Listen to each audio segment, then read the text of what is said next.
ምስጋና የሚፈልቅበት መልአክ ነው። ልመናው አማላጅነቱ በጨለማ ከሚሄዱ ነገር ከቀትር ጋኔን በስውር ከሚመጣ ከሴጣን ተንኮል ሁላችን ያድነን ለዘላለሙ አሜን።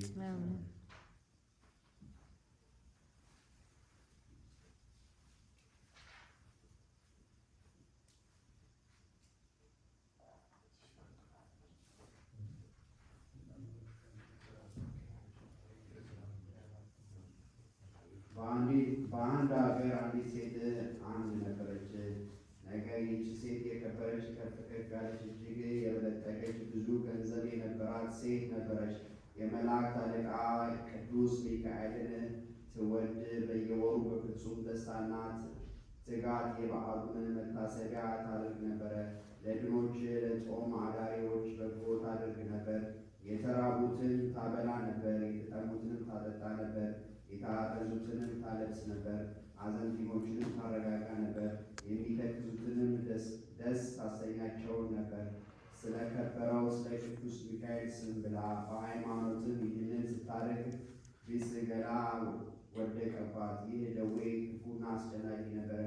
ሰውነቷ ሁሉ አበጠ፣ ተነፋ፣ መንቀሳቀስን ተሳናት። አካሏ ሁሉ በእሳት እንደተቃጠለ ሆነ። ወደ በዓል መድኃኒቶችን ላከች። ወዲያውኑ ወደ እሷ መጡ። በሽታዋን ሁሉ ነገረቻቸው። ብዙ ገንዘብ ሰጠቻቸውና አድኑኝ አለቻቸው። ሕክምና ሰጧት፣ ሊፈውሳትም የቻለ የለም። አደከማት፣ ይልቁንም ባሰባት እንጂ። ለሐኪሞች እየሰጠች ገንዘቧን ሁሉ ጨረሰች። ከሐኪሞችም ምንም ጤንነትን ባላገኘች ጊዜ ወደ ሕያው እግዚአብሔር ለመነች። ዓይኖቿን አንስታ ወደ ላይ ወደ ሰማይ አንቅታ ድምጿን አሰምታ ጮኸችና እንዲህ አለች።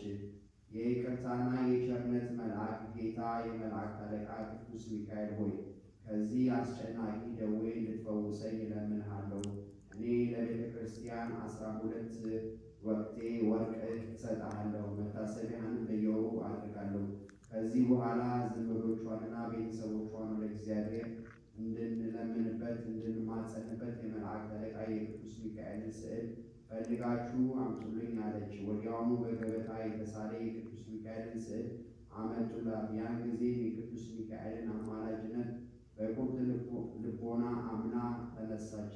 ተቀብላ አቅፋ ተሳለመችው። እየሰገደችም እንዲህ እያለች የመላእክት አለቃ ቅዱስ ሚካኤል ሆይ እርዳኝ፣ ከዚህ አስጨናቂ ደዌ ፈጽመህ አድነኝ።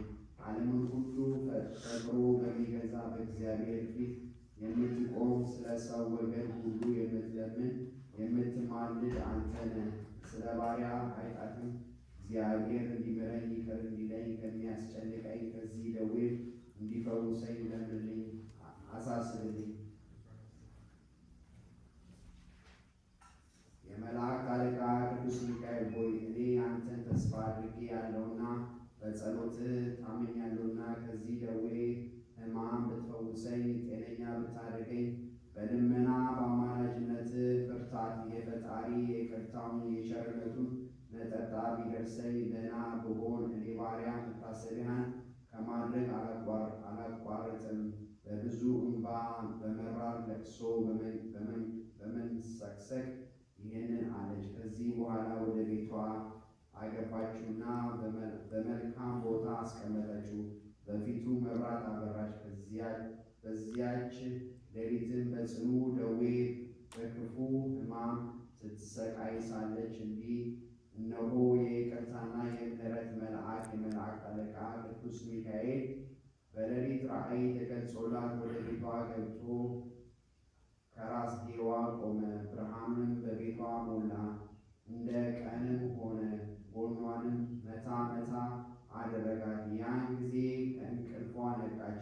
ተነስታም አየችውና ደነገጠችም፣ እንደ ሞተችም ሆነች። ራእይ ከዚህ አስቀድሞ አልተገለጠላትም ነበርና እጁንም ዘርግቶ